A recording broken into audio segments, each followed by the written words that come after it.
Jadi gini, kita semua tuh pasti udah nggak asing lagi sama yang namanya tuh Majapahit kan. Kerajaan besar yang sering banget nih nongol-nongol di buku sejarah, di pelajaran sekolah, atau bahkan di cerita-cerita orang tua kita dulu. Tapi coba deh, jangan cuma lihat dari permukaannya aja. Majapahit itu lebih dari sekedar kerajaan yang punya raja, pasukan, dan wilayah yang luas. Kalau cuman itu ya sama aja kayak lihat gunung cuman dari kaki gunung doang, nggak lihat puncaknya yang tinggi dan awan yang nyelimutinnya.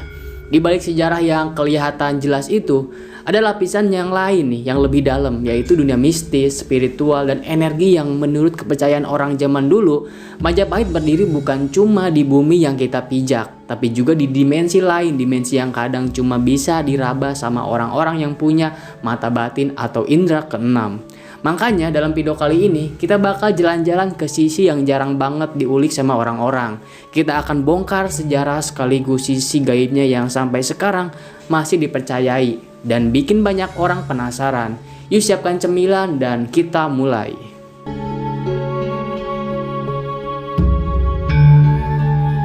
Kita mulai dulu dari asal-usul Majapahit ini berdiri ya. Nah ceritanya Majapahit itu berdiri tahun 1293 dan orang yang bikin kerajaan ini berdiri itu adalah Raden Wijaya. Tapi jangan kira dia cuma raja biasa. Ada kisah-kisah yang bikin bulu kuduk kita tuh merinding kalau kita gali lebih dalam lagi cuy.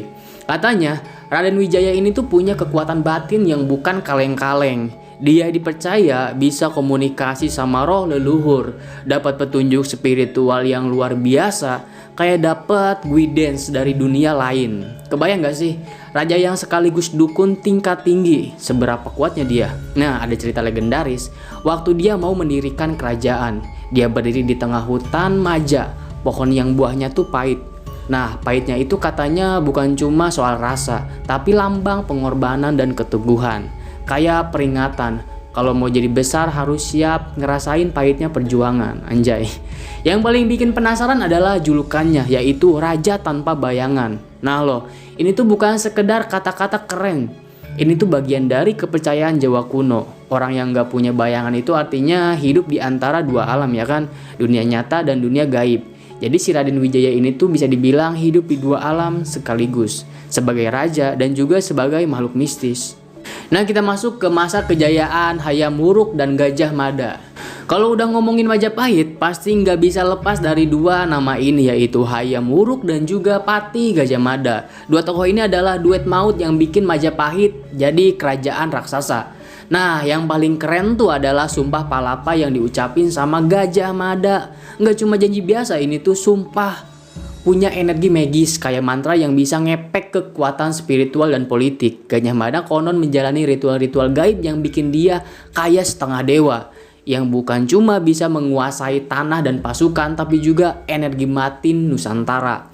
Kisahnya juga ada keris pusaka milik Gajah Mada, bukan senjata biasa, tapi keris yang disucikan diisi mantra khusus yang bikin dia hampir tak terkalahkan di medan perang dan dalam intrik politik kerajaan.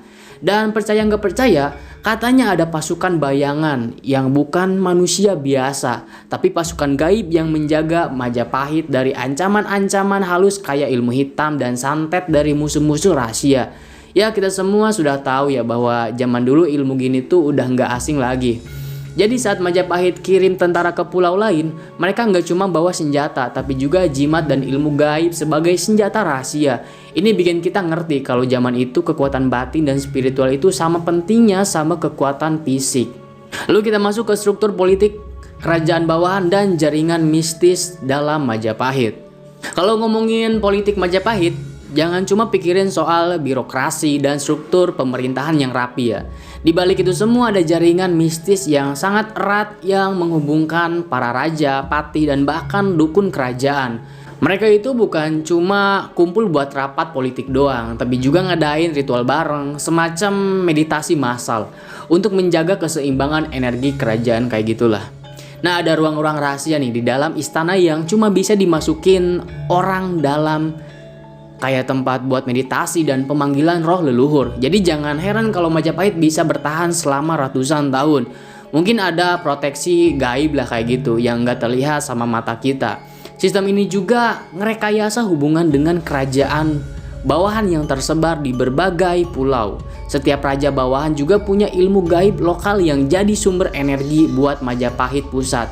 Jadi bisa dibilang Majapahit itu kayak jaringan besar yang menggabungkan kekuatan politik dan spiritual lokal. Lalu kita masuk ke negara Kertagama, pusat sejarah dan petunjuk mistis. Negara Kertagama karya Empu Prapanca yang ditulis tahun 1365 ini tuh bukan cuma sekedar catatan sejarah biasa. Puisi ini tuh penuh dengan simbol dan kode rahasia yang ternyata menyimpan petunjuk spiritual yang dalam.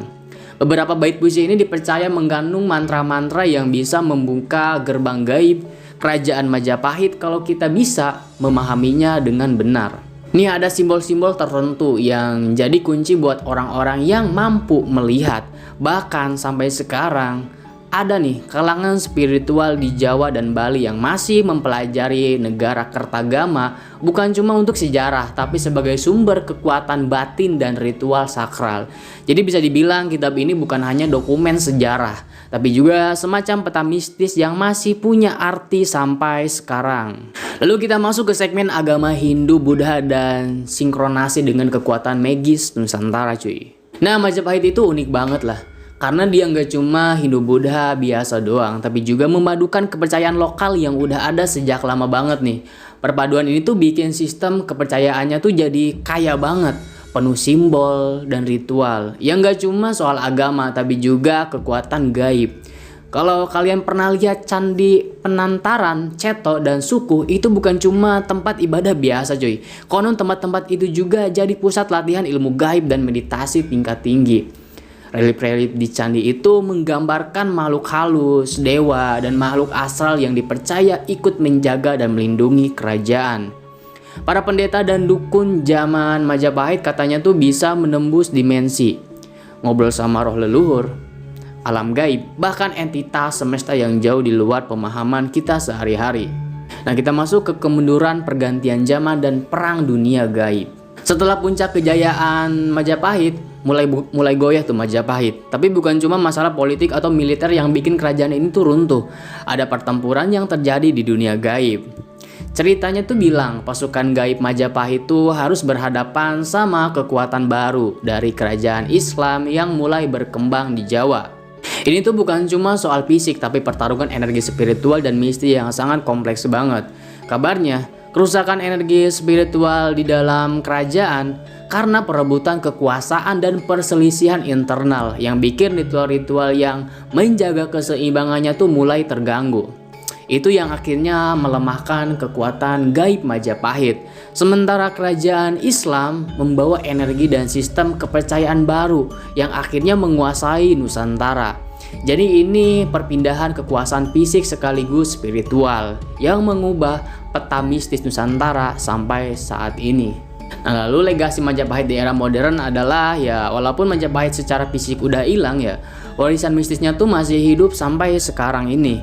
Di beberapa tempat di Jawa masih ada kelompok yang mengaku pewaris ilmu dan tradisi Majapahit. Mereka jaga pusaka, lakukan ritual kuno yang turun-temurun. Nah, Gunung Lawu, Merapi, dan situs Candi Majapahit dipercaya jadi titik energi yang bisa membuka gerbang ke dunia lain. Keris-keris pusaka yang diwariskan juga dipercaya tuh punya kekuatan yang sangat luar biasa yang tak bisa dijelaskan sama ilmu modern.